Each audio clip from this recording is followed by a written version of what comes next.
Assalamualaikum warahmatullahi wabarakatuh. Salam satu lagi. Baik, hari ini saya akan menjelaskan bagaimana cara menggunakan jangka sorong atau vernier caliper. Sebelum kita memulai pengukuran, kita harus mengenal bagian-bagian yang terdapat pada jangka sorong. Baik, yang pertama rahang untuk mengukur ketebalan dan mengukur diameter luar atau outside jaws. Dan di bagian atas ada untuk mengukur diameter bagian dalam atau inside jaws. Dan ada pengunci. Dan ini ada dead bar untuk mengukur kedalaman atau ketinggian. Nah, di sini ada namanya skala utama dan skala geser atau skala Nonius atau skala vernier. Baik, di sini kita menggunakan jangka sorong dengan ketelitian 0,05 mm. Langsung saja. Di sini ada dua benda ukur yang akan kita ukur, yaitu blok silinder dan tracker revo. Pertama, kita akan mengukur diameter tracker revo. Oke. Lalu dikunci.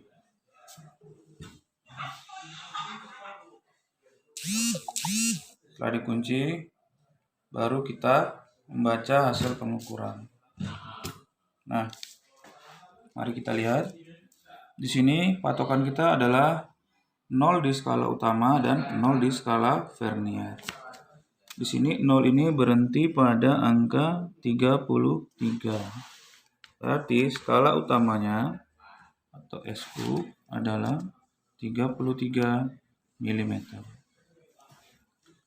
Nah, di sini kita perhatikan lagi.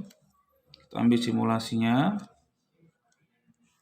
Nah, di sini garis 0 pada skala Nonius lebih dekat ke arah 34 dan 33. Kira-kira di sini. Nah, maka kita membaca skala Nonius atau verniernya, kita mulai dari angka 5. Kita fokus ke angka 5 dan angka 0 yang di belakang. Oke, kita lihat. Mana yang paling lurus? Nah, di sini didapat angka 6. Oke, berarti skala verniernya sama dengan 0,60 mm. Maka hasil pengukurannya adalah 33,60 mm atau di satuan cm menjadi 3,36 cm. Baik, ini tadi pengukuran diameter luar. Selanjutnya kita akan mengukur diameter dalam. Oke, pada diameter dalam kita akan mengukur diameter silinder motor Supra 125 cc. Nah, kita kalibrasi lagi ke angka 0. Oke, baru kita mengukur. Pastikan tepat di tengahnya agar mendapatkan hasil yang maksimal ya. Nah, kunci.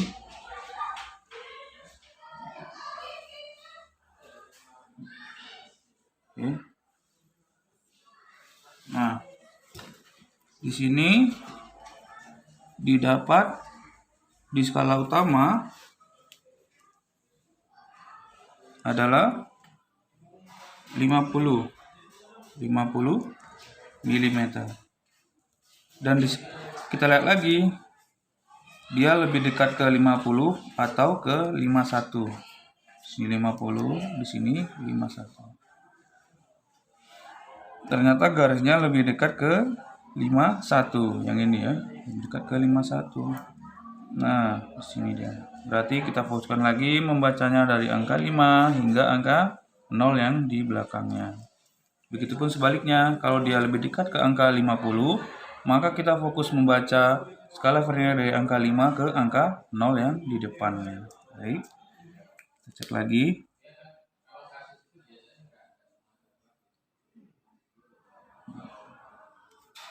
ternyata dia pas di angka 5. Berarti dia nilai skala Verniernya 0,50. Kenapa? Karena satu garis ini bernilai 0,05. Jadi tinggal kita tambahkan aja. Nah, di sini tambahkan lagi 50,5 mm. Kita jadikan ke cm menjadi 5,05 cm. Baik. Selanjutnya kita mengukur kedalaman menggunakan tape bar tadi ya. Kedalaman atau ketinggian. Nah, sama. Sini nanti ada skala utama dan ada skala Vernier. Baik. Ingat, harus selalu kita kalibrasi dulu ya untuk mendapatkan hasil yang akurat. Nah, perhatikan kalau dia sudah 0, ini ya. Oke. Baru kita lakukan pengukuran kedalaman. Di sini yang kita ukur adalah kedalaman silindernya tadi. Berapa?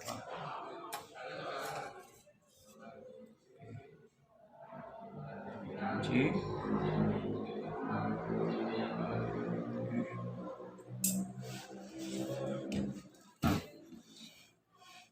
Di sini kita dapat angka 95.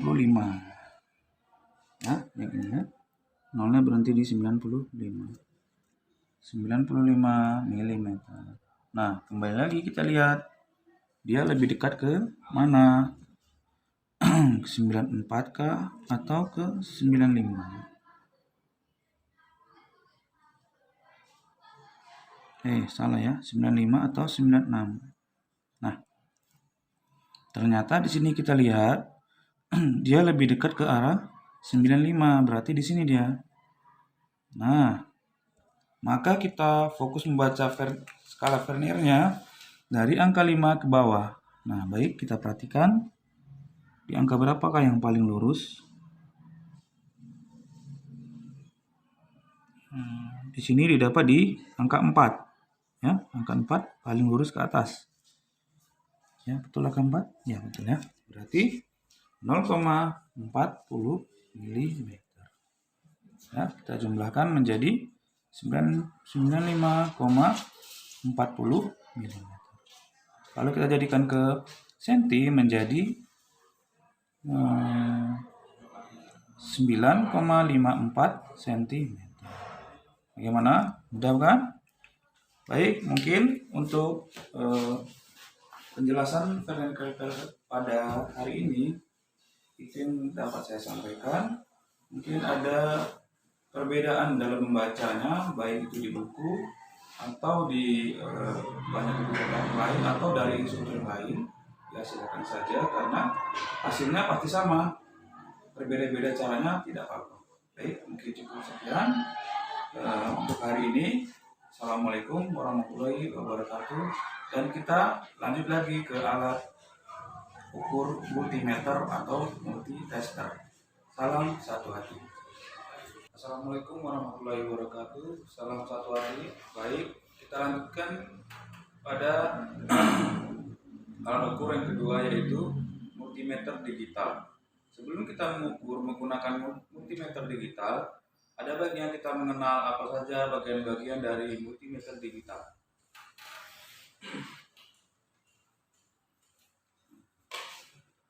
Di sini kita menggunakan multimeter digital merek Sanwa.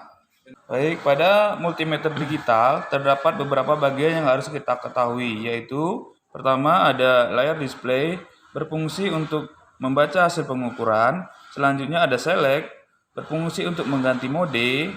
Selanjutnya ada range berfungsi untuk mengubah range pengukuran. Dan ada rel berfungsi untuk membuat nilai lebih terukur.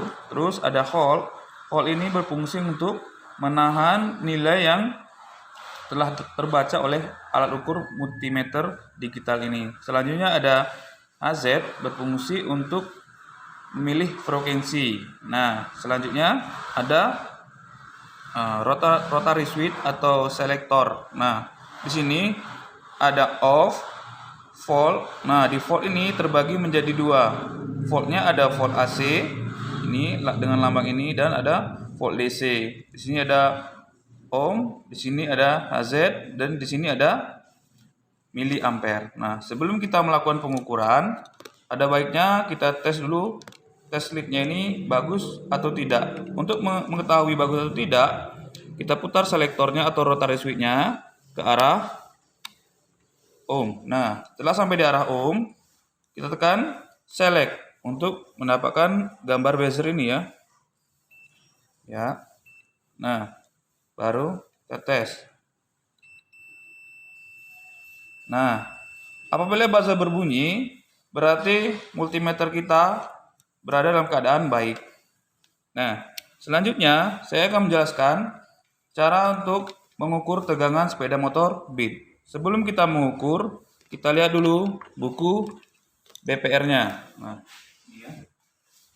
oke. Nah, di sini pada baterai pada jenis tipe Honda Beat yang standar, kita menggunakan yang standar ini adalah, nah, kapasitor baterainya terdapat 12 volt 3 ampere. Nah, berarti baterai yang kita gunakan tegangannya adalah 12 volt. Nah, itu kita buktikan apakah betul 12 volt. Langsung saja kita ukur pada baterainya.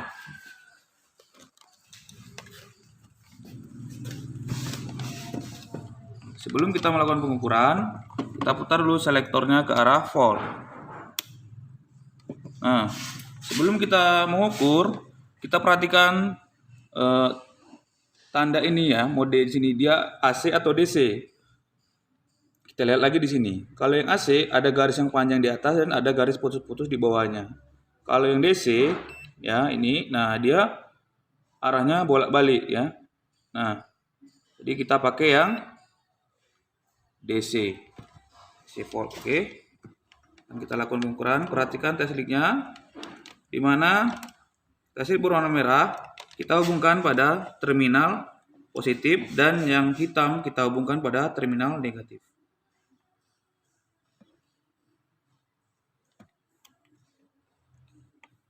Nah, ini ya. Nah, sini terbaca. Kita tahan dulu, tekan tombol hold. Oke. Nah, di sini terbaca hasil pengukuran yang terbaca oleh multimeter digital, terdapat tegangan pada baterai ini adalah 12,33 volt. Berarti baterai ini masih dalam keadaan normal. Nah, selanjutnya kita melakukan pengecekan kebocoran arusnya. Nah, untuk mengambil nilai kebocoran arus, kita harus melepaskan voltnya dulu, tahanannya. Oke, kita lepas dulu. Dan selektornya kita putarkan ke arah miliampere. Nah, kita putar. Baterai switch-nya kita putar ke arah miliampere. Oke, sudah miliampere. Di sini DC ya. Oke, nampak di sini DC. Nah, kita ambil obeng dulu ya.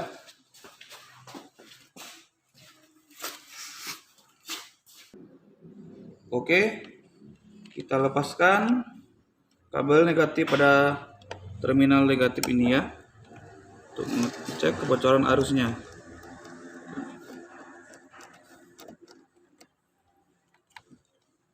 Nah, sebelum kita mengukur, pastikan switch kontaknya pada posisi off. Nah, ya, switch kontaknya pada posisi off, tidak boleh pada posisi on. Oke. Selanjutnya, terset warna merah kita gabungkan ke kabel yang hitamnya, yang negatifnya tadi ya, dan terset yang hitam kita gabungkan pada terminalnya. Nah, di sana terbaca 0,00 atau 0,01. Baik, kita tahan dulu ya. Kita tekan tombol hold. Oke, di sana terbaca 0,00. Nah, kita lihat lagi di buku BPR-nya. Nah, bocoran arus. Nah, ini dia. Kebocoran arus listrik pada motor Beat ini maksimal adalah 0,014 mA dan yang terbaca tadi adalah 0,00. Berarti tidak terjadi kebocoran arus pada sepeda motor Beat ini.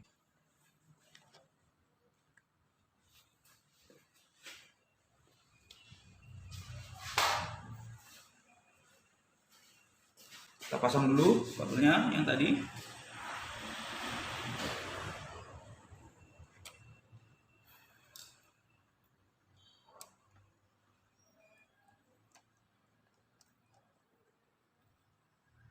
Oke.